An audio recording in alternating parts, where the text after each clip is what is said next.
Buenos días hermanos, Dios les bendiga. Estamos a día lunes 6 de mayo del año 2024.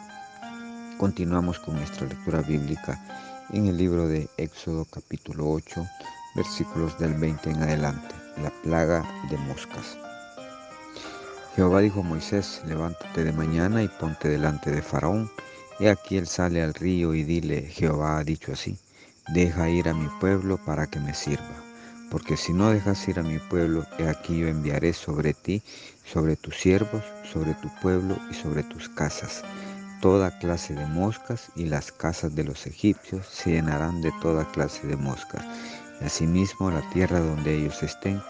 Y aquel día yo apartaré la tierra de Gosén, en la cual habita mi pueblo, para que ninguna clase de moscas haya en ella, a fin de que sepas que yo soy Jehová en medio de la tierra. Y yo pondré redención entre mi pueblo y el tuyo. Mañana será esta señal. Y Jehová lo hizo así, y vino toda clase de moscas molestísimas sobre la casa de Faraón, sobre las casas de sus siervos y sobre todo el país de Egipto. Y la tierra fue corrompida a causa de ellas. Entonces Faraón llamó a Moisés y a Aarón y les dijo: andad, ofreced sacrificio a vuestro Dios en la tierra. Y Moisés respondió: no conviene que hagamos así, porque ofreceríamos a Jehová nuestro Dios la abominación de los egipcios. He aquí, si sacrificamos la abominación de los egipcios delante de ellos, ¿no nos apedrearían? En camino de 3 días iremos por el desierto, y ofreceremos sacrificio a Jehová nuestro Dios, como él nos dirá. Dijo Faraón: yo os dejaré ir para que ofrezcáis sacrificios a Jehová vuestro Dios en el desierto, con tal de que no vayáis más lejos. Orad por mí. Y respondió Moisés: he aquí, al salir yo de tu presencia, rogaré a Jehová que las diversas clases de moscas se vayan de Faraón y de sus siervos y de su pueblo mañana, con tal que Faraón no falte más, no dejando ir al pueblo a dar sacrificio a Jehová. Entonces Moisés salió de la presencia de Faraón y oró a Jehová, y Jehová hizo conforme a la palabra de Moisés, y quitó las moscas, aquellas moscas de Faraón, de sus siervos y de su pueblo, sin que quedara una. Mas Faraón endureció aún esta vez su corazón y no dejó ir al pueblo. Hermanos, estamos ya hablando de las plagas que llegaron a Egipto. Ya estamos sobre la 4ª plaga, y esta plaga ya solamente afecta, estas plagas de aquí hasta la 10ª solo afectan únicamente al pueblo de Egipto. El pueblo de Israel ya no es afectado por las siguientes plagas. Esa es una muestra del poder de Dios para mostrarle a los egipcios lo que Él puede hacer, lo que Él es capaz de hacer. Él puede dañar a todo lo que está alrededor, menos a su pueblo. Él puede mandar catástrofes grandes y dañar a todos a su alrededor, menos a su pueblo.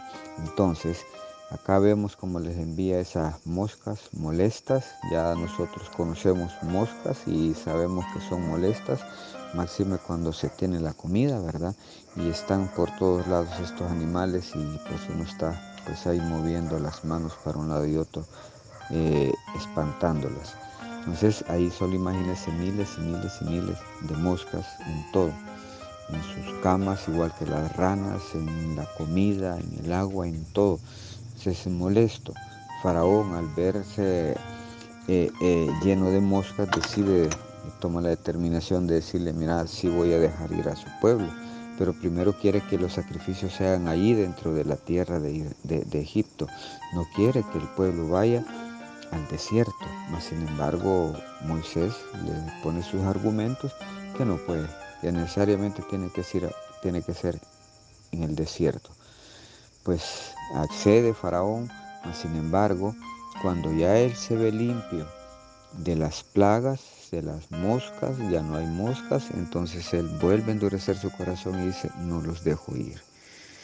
Hermanos, si hacemos una aplicación a nuestra vida, ¿cuántos de nosotros como cristianos, después de recibir, lo dijimos anteriormente, después de recibir los milagros de Dios, después de recibir la salvación de Dios, quizás una sanidad, quizás una salida de un problema legal, quizás la instalación de un negocio. Hoy tenemos un negocio, pero ya no nos ocupamos de buscar de Dios.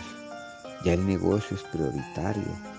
Ya aquellas cosas por las que clamamos un día a Dios y pedimos que nos quitara aquella enfermedad, aquella necesidad, se nos olvidó. Nos olvidamos de la promesa que hicimos y caemos en el error de apartarnos. Aquí Faraón pidió que Moisés orara por él, mas sin embargo vuelve a hacer lo mismo que las plagas anteriores, endurecer su corazón. ¿Cuántos de nosotros endurecemos nuestro corazón al llamado de Dios, al llamado a servirle, al llamado a ser parte fundamental dentro de una iglesia, parte activa dentro de la iglesia? Dios nos ha dado dones, nos ha dado para que podamos ponerlos a su servicio. Mas sin embargo muchos de nosotros, nos hacemos, como decimos, los desentendidos y no atendemos a aquel llamado, cuando deberíamos de hacerlo y cumplir, porque como lo dijimos anteriormente, posiblemente en medio de una enfermedad venimos y le hacemos promesas al Señor y posteriormente no las cumplimos. Todo eso puede significar esas plagas, esa actitud de Faraón. No solo los egipcios, también nosotros como cristianos hoy en día tomamos esas actitudes. Endurecemos nuestro corazón para servirle a Dios, para atender ese llamado a los servicios de la semana, a los cultos de día domingo. Y estamos permitiendo que esas plagas sigan anidándose en nuestro corazón. Y no cumplirle a Dios las promesas que le hacemos. Hermano, no nos volvamos igual que Faraón. Aquello que le prometimos a Dios, aquello que Dios ha puesto en nuestro corazón, hagámoslo para que veamos la mano de Dios sobre nuestra vida, sobre nuestra familia, sobre nuestros negocios, sobre cada una de las actividades que realicemos durante el día. Cada uno de aquellos proyectos de vida que tenemos pueden ser llevados a un buen final, pero siempre y cuando confiemos en Dios y cumplamos las promesas que le hacemos. Bendiciones, hermanos, esto ha sido un cafecito para el alma.